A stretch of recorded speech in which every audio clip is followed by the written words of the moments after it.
Hello hi everyone, welcome to back eigen.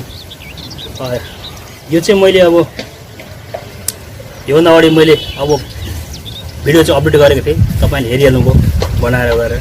ठुलो चाहिँ गमलामा थियो, गमलादेखि निकालेर प्रुनिङ गरेर मैले चाहिँ यसको जराहरू अब माथिको ब्रान्चहरू प्रुनिङ गरेर मैले चाहिँ अब त्यो कार्य गरेको थिएँ। प्रुनिङ गरेर त्यसरी बनाएको थिएँ। अब अहिले आएर हेर्नुहोस्, प्रुनिङ गरिसकेपछि अवस्था रिपोर्टिङ गरिसकेपछि यस्तो प्रोफाइल बनेको छ। हेर्नुहोस् बोन्साईको चाहिँ यस्तो छ, त्यसको हेर्नुहोस् ट्रङ्कहरू यो निकै ह्युज छ। अब यसको प्लस एरियल रुट्सहरू थियो, त्यो चाहिँ एरियल रुट्स चाहिँ मैले ड्यामेज नहोस् भनेर यसरी बाँधेको हो। हामीले यो पनि तरिका बाँध्ने यसरी हो बचाउने, नत्र ड्राई हुन्छ र सुकेर मर्न सक्छ। यसरी हामीले चाहिँ कटनले चाहिँ हामीले चाहिँ कटनको कपडाहरूले होइन अब चाहिँ सुतीको कपडाहरूले राम्रो ऱ्यापिङ गऱ्यो भने त्यसपछि पानी लाउँदाखेरि भिजिराख्छ। अथवा रेनी सिजनमा अझ राम्रो हुन्छ। यो त रेनी सिजनमा बग्छ।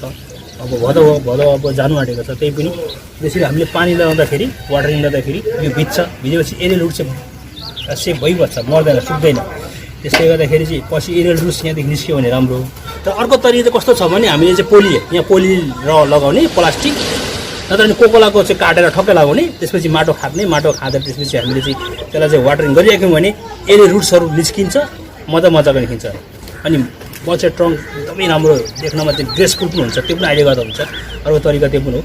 र यो चाहिँ अब यस्तो छ सेप। अब यसलाई चाहिँ अझ बुसी टाइपको बनाउन सकिन्छ। अब यो यसको चाहिँ जुन चाहिँ अब ब्रान्चहरू अझ लामो आउँछ, मेच्योर हुन्छ। अहिले त कहिले छ, मैले चाहिँ अपडेट गर्नुको लागि यो भिडियो तपाईँ समक्ष पस्केको मात्रै हो।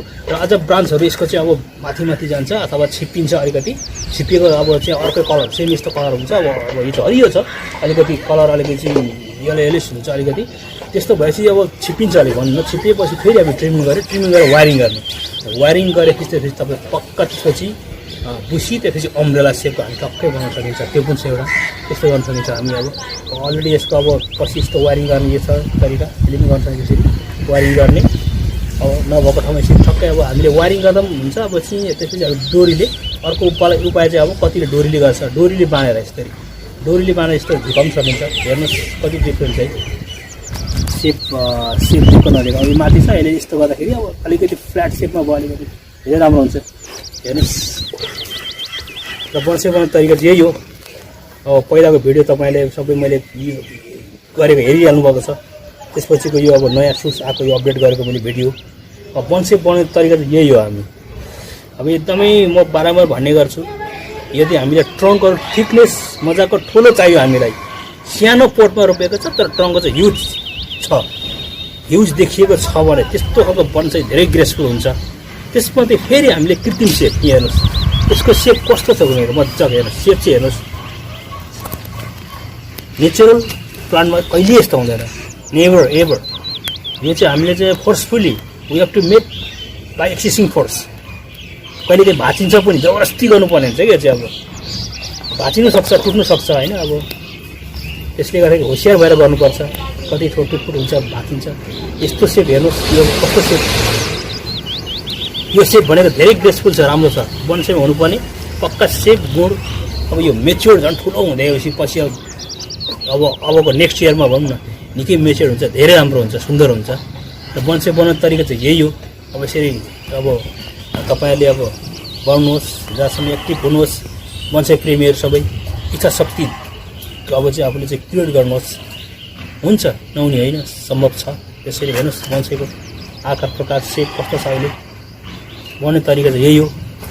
त्यसैले तपाईँलाई भिडियो कस्तो लाग्यो, यदि मन पऱ्यो भने please like, share, comment. And finally if you are not well known on my channel, as long as it is subscribe and press the notification bell icon please. I just want to say that. Okay, thank you so much भन्न चाहन्छु। Okay, र दया माया चाहिँ थोरै देखाइदिनु होला। I request to all guys, please मेरो च्यानललाई थोरै भए पनि माया देखाइदिनु होला। सब्सक्राइब गरेर नोटिफिकेसन बेल दबाउन चाहिँ नभुल्नु होला भन्न चाहन्छु। Okay, thank you so much. Thanks for watching this video. If you like this video, please don't forget to like, share and comment. And finally, please subscribe my channel and hit the bell icon. Thank you so much.